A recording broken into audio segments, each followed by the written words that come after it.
ஆனா இந்த கேமரா வச்சுக்கிட்டு இந்த மாதிரி போறதுல வந்து ஒரு முக்கியமான ஒரு நல்லது ஒண்ணு இருக்குது. என்ன அப்படின்னா எல்லாரும் விமர்சனம் நல்லது என்னன்னா இந்த கேமரா வச்சுட்டு ஆடியோ வச்சுட்டு போறது மூலமா எக்ஸ்போஸ் ஆறது டாஸ்மாக் கடை இல்ல, அந்த எம்எல்ஏ தான். உங்களுக்கு புரியுங்களா? நம்ம ஒரு கடையை மூடிட்டாங்களாமா அப்படின்னு சொல்லி நம்ம போய் இங்க போய் சீன் போட்டு நம்ம வந்து சிவன் சொல்லிட்டு நம்ம கிளம்புறாரு. ஆனா எந்த கடையை மூடி இருக்காங்கன்னு தெரியல, அந்த கடை எங்க இருக்குன்னு தெரியல, அந்த கடைக்கு ஒரு நம்பர் இருக்கும், அந்த நம்பர் எங்க இருக்குன்னு தெரியல.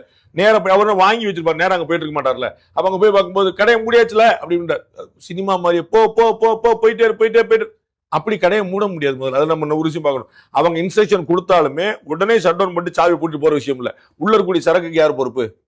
அதை ரிட்டர்ன் கொடுக்கணும்ல, அடுத்து வண்டி வரணும்ல, அங்களுடைய கேஷுக்கு யார் பொறுப்பு?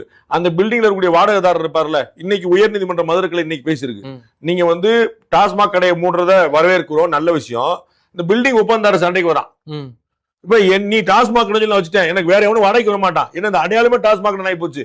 நீ இப்போ 3 வருஷம் அக்ரிமெண்ட் போட்டு இப்ப வந்து காலி பண்ணிட்டு போறான். இப்ப நான் வந்து அடுத்த 2 வருஷம் என்ன பண்றேன்ற ஒரு காம்ப்ளிகேட்டடான இஷ்யூ. இதை அட்ரஸ் பண்ணணும், காலி பண்ணுங்கிறதா குழப்பம் இல்ல.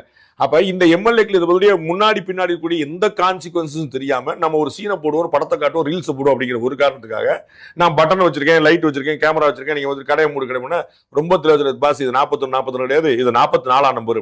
44 நம்பர் கடையா, 41 42 கடையான்னு திரும்பி அப்புறம் தேடி போறான்னு பாக்குறோம்.